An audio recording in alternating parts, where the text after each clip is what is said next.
Hello everyone, আসসালামু আলাইকুম। Welcome back to my channel Farhin's blog. কেমন আছো সবাই? আশা করছি তোমরা সবাই অনেক ভালো আছো। যেখান থেকে আমার ব্লগ দেখছো, তোমাদের দোয়াতে আল্লাহর রহমতে আলহামদুলিল্লাহ আমরাও কিন্তু অনেক ভালো আছি। আজকে দেখো তোমাদের সাথে শেয়ার করব হচ্ছে বিয়েবাড়ি ব্লগ। সন্ধ্যায় আজকে একটা বিয়েবাড়ি ছিল, সেখানে গিয়েছিলাম। সকালে দেখো যা যা করেছি সবটাই একটু একটু করে শেয়ার করব। সকালে আমি উঠে ইজানের জন্য ব্রেকফাস্ট বানিয়েছিলাম। আজকে হচ্ছে সুজি আর তার সাথে ডিম। রোজ দিনই ওকে এটাই দিই, কখনো কখনো চেঞ্জ করি, কখনো কখনো বিস্কিট বা অন্য কিছুও দিয়ে থাকি। আজকে এই দুটো জিনিস ওকে দিয়েছিলাম। তো ও উঠে পড়েছে, ওকে এখন এগুলো খাওয়াবো।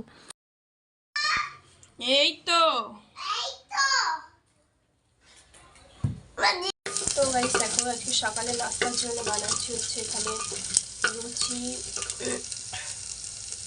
এখানে হচ্ছে পাঁচফোড়ন দিয়ে আলুর তরকারি, আর এই যে লুচি তরকারিটা এখানে বসিয়ে দিয়েছি এখন।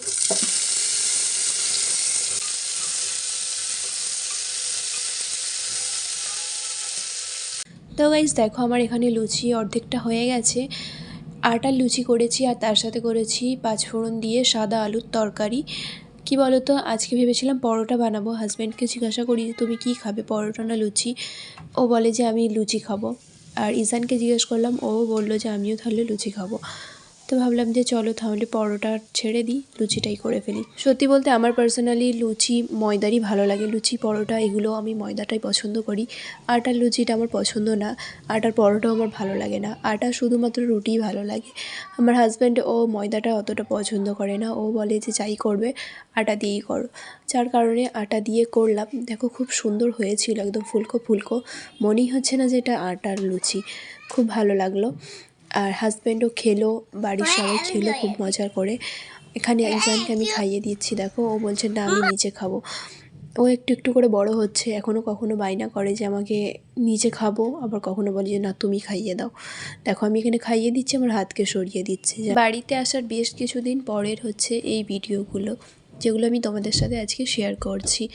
বাড়ি এসে শরীরটা ভালো ছিল না, যার কারণে সেভাবে কোনো ব্লগও নেই। আজকে দেখো রান্নাই করেছি, বাজার থেকে নিয়ে এসেছি কিমা আর মটরশুঁটি দিয়ে কিমা আলুর তরকারি করব একটা। তার সাথে করব হচ্ছে ভেজিটেবল ডাল আর হচ্ছে করলা ভাজা। তো এই হচ্ছে আজকের রান্নাবান্না। এখানে দেখো ইজান মটরশুঁটি ছাড়িয়ে দিচ্ছে। দেখো গাইস এখানে ইজান আমার কাজে হেল্প করে দিচ্ছে। কি করছো তুমি?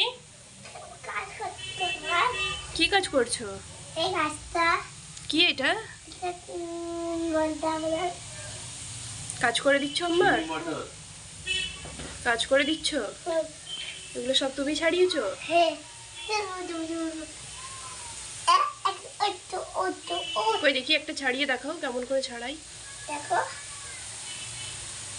দেখো দেখো দেখো বাহ আর দেখো বাহ, একটা ভালো লাগছে এগুলো ছাড়াতে? হ্যাঁ এই এটা নেই দেখ এইটা কিন্তু না একদম রাখো। তো গাইজ দেখো আমরা এখন রেডি হয়ে গেছি। সন্ধ্যাবেলা বিয়েবাড়ি আছে বললামই, বিয়েবাড়ির জন্য রেডি হয়ে গেছি। এখন আমরা বেরোবো। আর দেখো আমি কিন্তু চুল কাটিয়ে নিয়েছি, তোমাদের সাথে আজকে কিন্তু ফার্স্ট টাইম শেয়ার করছি। চুল আমি অনেক দিন আগেই কেটে নিয়েছি, মায়েদের ওখানে যখন ছিলাম। আজকে তোমাদেরকে দেখাচ্ছি, অনেকটা ছোট করে ফেলেছি, পুরো অর্ধেকটা মানে কেটে বাদ দিয়ে দিয়েছি। কেন কি প্রচুর পরিমাণে হেয়ার ফল হচ্ছিলো, যার কারণে পুরো চুলই কেটে ফেলেছি। তো এই ড্রেসটা আমি পরেছিলাম, এটা একটা গাউন আছে, যেহেতু শীতকাল আর ফুল স্লিভ আছে এটা, যার কারণে আমি এটা পরেছিলাম। চুল কেটে কেমন লাগছে তোমরা কিন্তু জানাবে আমাকে। দেখো আমরা সবাই মিলে বেরিয়ে পড়েছি, মামিরাও যাচ্ছে। বাড়ি থেকে বেশি দূরে নয়, বাসাই আছে, 10 মিনিটের রাস্তা। তো চলো তোমাদের সাথে হলে যেয়ে আবার দেখা হচ্ছে। ভয়েস ওভারটা আমি অনেক আস্তে আস্তে দিচ্ছি, কারণ হচ্ছে ইজান পাশে ঘুমিয়ে আছে, ও একটু আওয়াজ হলে উঠে পড়ে, ওর ঘুম খুবই হালকা, যার কারণে আমি ভয়েস ওভার একদম আস্তে আস্তে করে দিচ্ছি। ওর পাশেই বসে আছি, তোমরা আমার ভয়েস শুনে বুঝতেই পারছো। আর শরীরটাও সেরকম আমার ঠিক না, কথাগুলো একদম নাকে নাকে হয়ে যাচ্ছে। সর্দিটা এখনও অবধি আমার সারেনি, আর একটু জোরে কথা বলতে গেলেও কাশি পাচ্ছে। ভাবছিলাম যে আজকে আসবো না, কেন কি শরীর ভালো লাগছে না, প্রচণ্ড পরিমাণে মাথা ব্যথা হচ্ছে সর্দির সাথে সাথেও। কিন্তু কি করব, সবাই মিলে বললো, হাজব্যান্ড বললো না যেতেই হবে চলো। আর বাড়ি আসতে না আসতে বিয়েবাড়ি পড়ে যাবে, আমিও ভাবিনি। আমি ছিলাম না তখনই, কিন্তু বিয়ের দাওয়াত আসে। বাড়িতে আসার সাথে সাথে আব্বু মায়েরা বলে যে বিয়ে বাড়ি আছে, যেতেই হবে। তো ভাবলাম যে চলো যাই, বাড়িতে বসে একা করবোটাই কি, যার কারণে আরও গেলাম। আমরা হলের মধ্যে এসে গেছি, আর ওই দিন ঠান্ডাটাও কিন্তু বেশ ভালো ছিল, যার কারণে আমি ওড়নাটাকে দেখতে পাচ্ছি শলের মতো করে জড়িয়ে নিয়েছি। আর এই যে আঙ্কালটাকে দেখতে পাচ্ছেন, এনারই মেয়ের বিয়ে। তো উনি আমাদেরকে নিয়ে যাচ্ছেন ওপরে, সেকেন্ড ফ্লোরে, ওখানে সব লেডিসদের বসার আছে, আর নিচে আছে জেন্টসদের। উনি আমাদেরকে সাথে করে নিয়ে যেতে আসছেন। তো চলো আমরা এখন ভেতরে যাব। আর হলটাও দেখতেই পাচ্ছ, খুবই সুন্দর, বেশ ভালো লাগলো। প্রতিবারের মতো বাড়ি থেকে বেরোতে এবারেও আমাদের দেরি হয়ে যায়।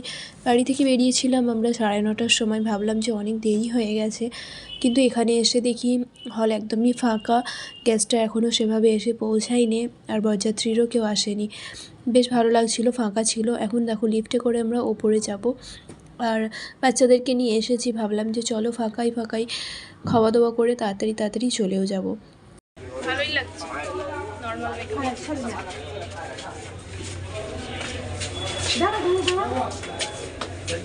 দোতলা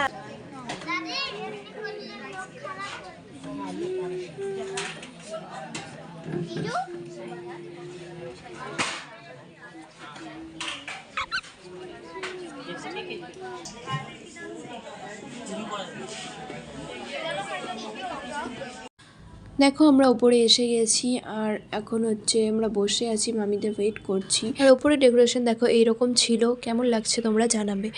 বাচ্চারা আজকে আমাদের একদমই কিন্তু আমাদেরকে বিরক্ত করেনি, চুপচাপ ভালো বাচ্চার মতো বসে আছে। পুরোটা আমি ভয়েস ওভার দিচ্ছি, কেন কি বিয়েবাড়ি, আশেপাশে সবাই আছে, প্রচুর সাউন্ড হচ্ছে, যার কারণে ভয়েস ওভার দিতে হচ্ছে। মামিরাও এইমাত্র এসে পৌঁছালো, মামিদের সাথে অনেক দিন পর দেখা হলো। আর এই হচ্ছে মেয়েকে এখন নিয়ে আসলো, সবাই মোটামুটি এসে পড়েছে, তবে বরযাত্রী এখনও কেউ আসেনি। খাওয়া দাওয়া খুব ভালো ছিল। এখানে আমরা দেখো দই বড়া নিয়েছি, আর ইজান মনে করেছে এটা আইসক্রিম, ওটা ভেবে ও এখানে 2 চামচ খেয়ে তারপর আর খেলো না। ও শুধু কোল্ড ড্রিঙ্কস খেয়েছে, 3-4 বোতল কোল্ড ড্রিঙ্কস খেয়েছে, ও আর কিচ্ছু খায়নি। খাবার দাবার খুবই ভালো ছিল। আমরা খাওয়া দাওয়া করে দেখো এখানে দই বড়া খাচ্ছিলাম, আর সবাই মিলে গল্প করছি। এখানে সব মামিরা আছেন, মা আছে, আঙ্কালরা আব্বুরা সব নিচে ছিলেন, আর এখানে আমি, সিমরান, হাজব্যান্ড, সাহেল, ভাবি, তো আমরা সবাই ছিলাম। আর বাচ্চারাও আছে এখানে। বাচ্চারা আজকে সত্যিই একদম বিরক্ত করেনি, ওরা খুবই ভালোভাবে ছিল। এখনও ইজানের হাতে তোমরা দেখতে পাচ্ছ কোল্ড ড্রিঙ্কসের একটা বোতল নিয়ে আছে, এই কোল্ড ড্রিঙ্কস খেয়েছে আর একটু ফ্রেঞ্চ ফ্রাই খেয়েছে, তো এইও খেয়েছে, আর সেভাবে কিছুই খায়নি। তো আমরা এখন বাড়ি চলে যাব, খাওয়া দাওয়া আমাদের হয়ে গেছে, দেখতেই পাচ্ছ। তো ওদেরকে বলছি তোরা ভালো করে দাঁড়া, তোদের কিছু ফটো নিই। তো ওদের ফটো তুললাম, আর এখন আমরা বেরিয়ে যাব। আর এই যে দেখতে পাচ্ছ এক এক করে এখন সব বরযাত্রীরা আসছে। কেমন লাগলো তোমাদেরকে অবশ্যই তোমরা জানাবে। এতটুকুই ভিডিও নিতে পেরেছি সেখানে যেয়ে, আর সেভাবে কোনো ভিডিও করিনি। এখন বাড়ি চলে যাব, আবার বাড়িতে যেয়ে তোমাদের সাথে দেখা হচ্ছে। হেই গাইস, তো এইমাত্র আসলাম, আর দেখলে কেমন লাগলো ব্লগটা তোমরা জানাবে। যতটুকু পেরেছি তোমাদের সাথে শেয়ার করেছি। তো চলো আজকে ভিডিওটা এখানেই শেষ করছি, আর আবারও দেখা হচ্ছে নতুন একটা ভিডিওতে। খুব থকে গেছি, এখন ঘড়িতে বাজছে 12টা। চলো আবারও দেখা হচ্ছে তোমাদের সাথে নতুন একটা ভিডিওতে। সবাই ভালো থাকবে, সুস্থ থাকবে। আল্লাহ হাফিজ, বাই বাই।